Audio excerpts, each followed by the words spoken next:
just Monday, December 4th, 2023. Today on the Daily Review, we discuss YouTube stand-up special by Nick Mullen entitled Year of the Dragon with your host, me, Professor Joe LaRocca.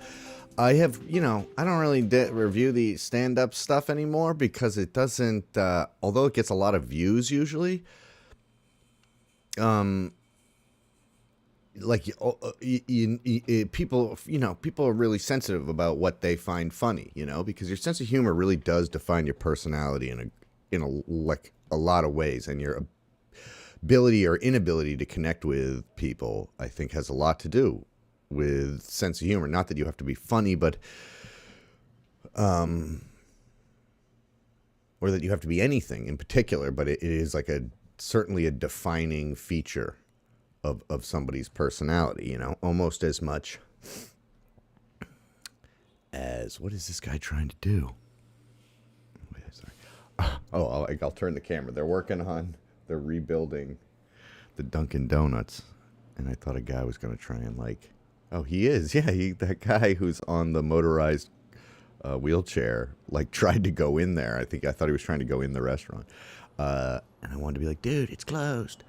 Why do I feel... Okay, I just realized that I look exactly like Nick Mullen. Sorry, this way. He's like a handsome version of me. Anyway, okay. So, yeah, he was on the podcast Come Town and that with Stavi and Adam Friedland. And they have their podcast. What's that called? I think it's just called The Adam Friedland Show. And I like those guys. I think they're funny. And I like Stavi. And, they're pretty immature, irreverent bros or whatever. But it's okay. I think they're pretty open-minded. And it feels edgy. I mean, all I really have to say about this is, is it racist? Yes. Is it funny? Yes.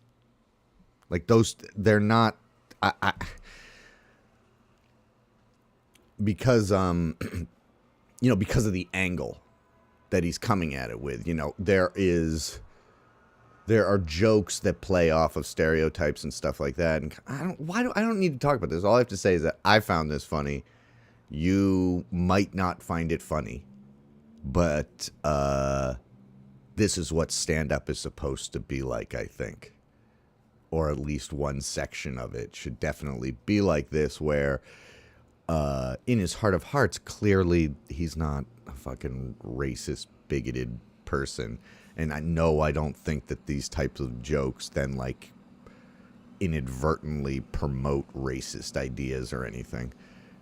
He's mining the comedy out of it and showing the stupidity of various, whatever. I don't know why. I didn't write the jokes. I don't need to defend him. I can laugh at him. But yeah, he's not like a president of the United States who's we have that or have had that have been openly racist, in modern times, or people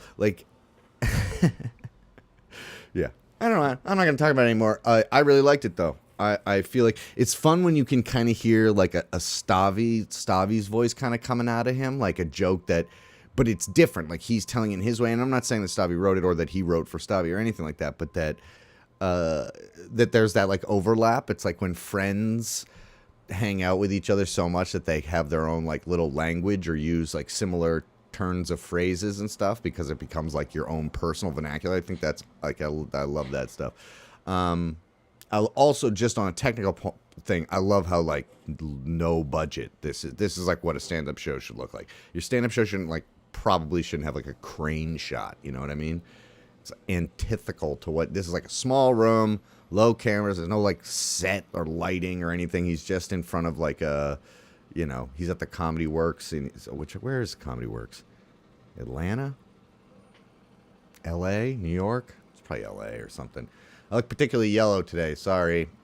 Okay. Let me know what you think. Bye. You know what the real thing I learned from this was? I think Nick Mullen would be a really good actor. Because it's so much of his stuff, it's the delivery that made me laugh. Not necessarily even the content, but like the words he uses and how he says them, which is obviously a huge part of stand-up, but that's like probably his strongest element. Even like over the writing is like the delivery. So I think he could be a good actor. I'd cast him. Get in contact with me. We'll make a movie. I got some money.